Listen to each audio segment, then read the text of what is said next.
The Shark Deck. Hello again, I'm Johnny Mac with 5 good news stories. A 104-year-old woman wondered, could she skydive again? The answer, yes.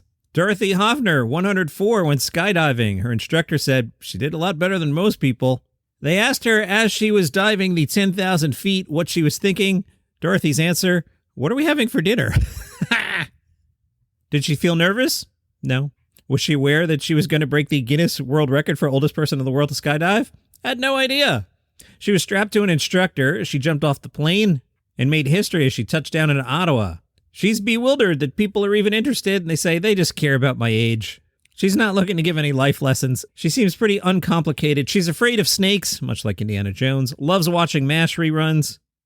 Was she a thrill seeker growing up? Not really. Baby beavers are back, baby. That was just fun to say. A baby beaver has been photographed in London for the first time in 400 years. Now, I don't think 400 years anyone took a photo of a beaver. That would be amazing, and time traveling would be involved as we didn't have that technology. But you get the point. For the first time in 400 years, baby beavers are back, baby. 18 months after an initiative began to reintroduce the species to London. The semi-aquatic rodents were hunted to extinction in the 16th century. Why? For their fur and for their meat. Professor Alastair Driver, director of Rewilding Britain, he's overseeing the project. He aims to create wetlands and ponds to reintroduce beavers into a brook, which helps to store water on the hills while creating habitats for more species. Good news, bad news. The bad news, when you nap, you're doing it all wrong. But the good news is a simple daily nap could cut your risk of heart attack by half. One study found that napping occasionally was associated with a 48% lower risk of heart attacks, strokes, and heart failure. Dr. Michael Mosley says the ideal nap should last for between 20 and 30 minutes, and don't take it any later than 3 p.m., as that can stop you from drifting off at night. He suggests setting an alarm and taking the nap in early afternoon, shortly after lunch. Mosley reminds us Winston Churchill regularly recharged himself on an afternoon nap, writing in his memoirs that even if it only lasts 20 minutes, it's sufficient to renew all the vital forces. More good news, bad news. Good news if you like bagels. Bad news, they're made out of felt.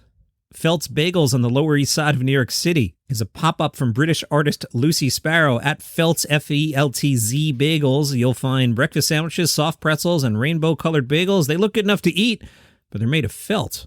You can pick up a poppy seed bagel covered in tiny black beads or a sesame decorated with tiny stitches. Sparrow said, my work is always focused on community experiences and the amazing everyday products that bring us all together. There's really no greater example of this than the traditional bagel bakeries of the Lower East Side of New York that have been nourishing much more than the stomachs of New York City's residents since the late 19th century. Felt's Bagels. It's free to enter. All the art inside for sale.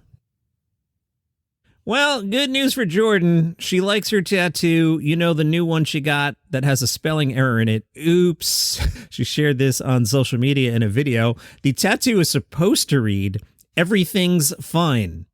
The artist left out the Y, so it actually reads, everything's fine. Jordan said the tattoo artist is mortified, but I think it's so much better. Some of the comments. As a tattoo artist, I'd feel immediately sick to my stomach. As for the person who's wearing it, I would love it more. A second commenter said, honestly, it's better this way. It plays perfectly into the saying, I'd get this. And a third suggested getting one that says, no regrets. That's your 5 good news stories for today. If you enjoy the show, tell a friend about it. And you can all follow the show for free on Apple Podcasts, Spotify, YouTube, wherever you get your shows. You have a great day.